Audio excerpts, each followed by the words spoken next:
मेरे सभी यूट्यूब दर्शक को गायत्री का प्रणाम है, नमस्कार है।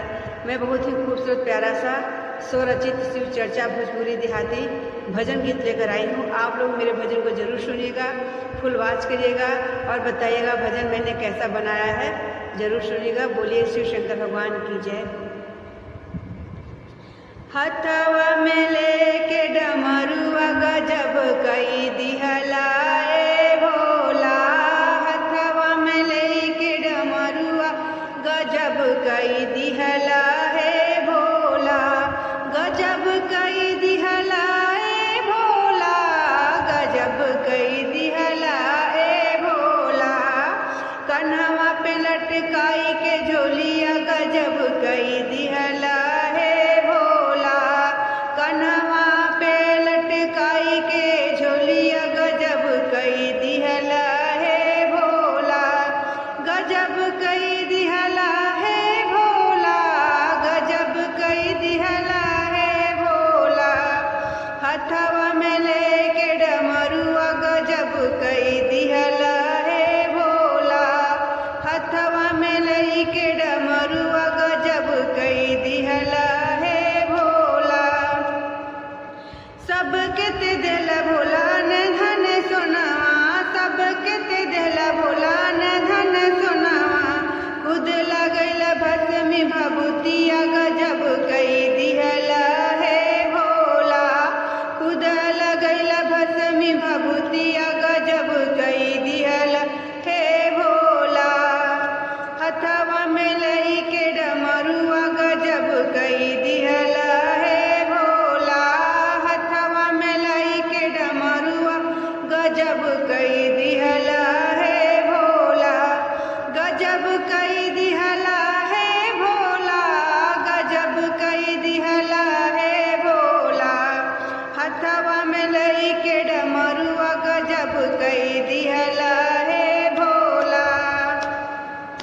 सबके ते दिल भोला दाल चावल रोटी, सबके ते दिल भोला दाल चावल रोटी, सबके ते दिल भोला दाल चावल रोटी। खुद खैला भंगिया धतुरवा गजब कई दिहल हे भोला, खुद खैला भंगिया धतुरवा गजब कई दिहल हे भोला, गजब कई दिहला है भोला, गजब कई दिहल हे भोला।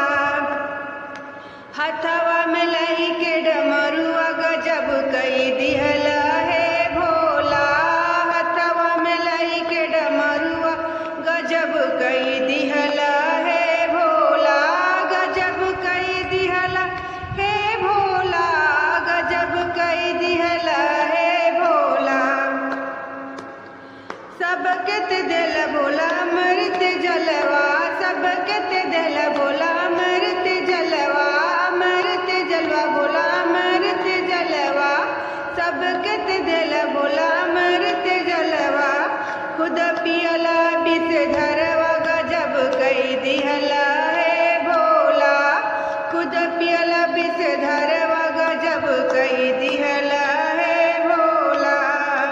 हथवा में लेके डमरुआ गजब कई दिहला है भोला, हथवा में लेके डमरुआ गजब कई दिहला है भोला, गजब कई दिहला है भोला,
सबके ते दिला भोला रेशम कपड़ा, सबके ते दिला भोला रेशम कपड़ा। खुद पहिला रे बाघंबर छलवा गजब कई दिहला है भोला, गजब कई दिहला है भोला, गजब कई दिहला है भोला। हथवा में लाई के डमरुआ गजब कई दिहला है भोला, हथवा में लाई के डमरुआ गजब कई दिहला है भोला, गजब कई दिहला है भोला, गजब कई दिहला है भोला। सबके ते दिला भोला महलाया टरिया, सबके ते दिला भोला महलाया टरिया, महलाया टरिया भोला महलाया टरिया। खुद रहला पर्वत पहाड़वा गजब कई दिहला हे भोला, खुद रहला पर्वत पहाड़वा गजब कई दिहला हे भोला।